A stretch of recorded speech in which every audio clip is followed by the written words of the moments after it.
नमस्कार दोस्तों, real estate awareness series में आपका बहुत बहुत स्वागत। और आज का हमारा टॉपिक है लैंड माफिया। लैंड माफिया वो लोग होते हैं कि जो आपकी ज़िंदगी की सारी मेहनत और आपकी कमाई दोनों को खा सकते हैं और अंत में आपके पास कुछ भी नहीं रहता। तो लैंड माफिया से बचने के लिए हमें कौन कौन सी चीज़ें जो रियल एस्टेट में एंटर करने से पहले या कोई परचेज़ करने से पहले हमें ध्यान में रख, वो चीज़ें हैं। सबसे पहली जो इसमें चीज़ है वो है अप्रूवल। लैंड माफिया जिस कॉलोनी को बेचते हैं उसका CLU या अप्रूवल नहीं होता। तो कभी भी अगर किसी कॉलोनी में आप परचेज़ करने जा रहे हैं तो उसका CLU और उसका अप्रूवल ज़रूर चेक करें। इसका सीधा सा थंब रूल हमेशा ये अपना के रखें कि अगर अप्रूवल नहीं तो डील नहीं।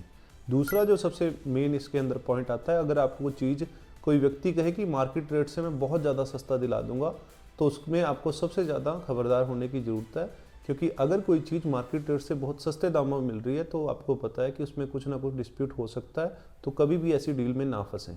आजकल डिजिटल ज़माना है और आजकल जब भी हम किसी कॉलोनी या किसी प्रोजेक्ट के बारे में बात करते हैं तो हमें बहुत सुंदर सुंदर 3D फोटो और वीडियो दिखाई जाती हैं। और ऐसा होता है कि हम उनको दिखा के मौके पर ही कस्टमर को कई बार बोला जाता है लैंड माफिया की तरफ से कि आपका प्रोजेक्ट इस तरह का बनेगा, और वो वहाँ मौके पर ही डील क्लोज करने की कोशिश करते हैं। पर आपने उनके बहकावे में कभी नहीं आना। 3D के चक्कर में या वीडियो के चक्कर में आपको ना पड़ के आपको हमेशा वहाँ की फिजिकली विजिट करके फिर अपनी प्रॉपर्टी को डिसाइड करना है। सबसे बड़ी बात है कि जब भी हम डॉक्यूमेंटेशन की बात करते हैं तो डॉक्यूमेंटेशन आपने खुद अपने चेक करने हैं। हमें किसी भी ब्रोकर या किसी भी डीलर को ये डॉक्यूमेंट जो उनके भरोसे नहीं छोड़ने, और हमेशा उस डॉक्यूमेंट को खुद चेक करके वेरीफाई करना है। और पांचवा जो सबसे मेन पॉइंट है वो है साइट विजिट। साइट विजिट हमेशा हमने खुद करनी है और खुद फिजिकली वहाँ जाके देखना होता है कि वहाँ पर रोड्स की कंडीशन कैसी है, वहाँ सीवरेज, पानी कनेक्शन, पार्क, कम्युनिटी सेंटर किस तरह की वहाँ पर उनकी कंडीशन है।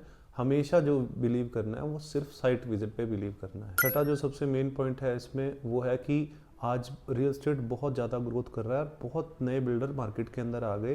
तो अगर हमने अच्छे से ये चेक ना किया हो कि बिल्डर कैसा है, उसकी पास्ट हिस्ट्री क्या है, उसने कितने प्रोजेक्ट डिलीवर किए हैं, तो हो सकता है हम कहीं ना कहीं इन लैंड माफिया के हत्थे चढ़ जाएं और हमें कोई बहुत भारी नुकसान उठाना पड़ जाए।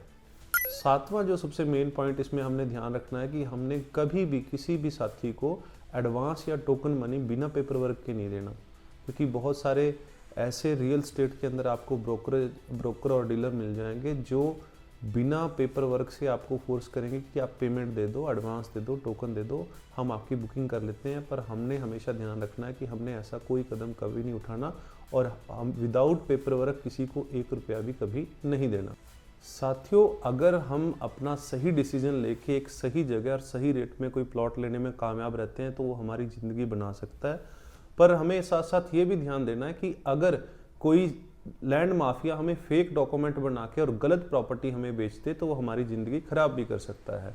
तो इसके लिए हमने सबसे ज़्यादा एक चीज़ पे जो सबसे ज़्यादा फोकस करना है वो ये है कि इमोशनल ना होके हमेशा हमने डिसीजन जो लेना है वो पेपर वर्क करके और साथ में साइट विजिट करके हमने हमेशा डिसीजन लेना है किसी भी प्लॉट को या प्रॉपर्टी को परचेज करने का।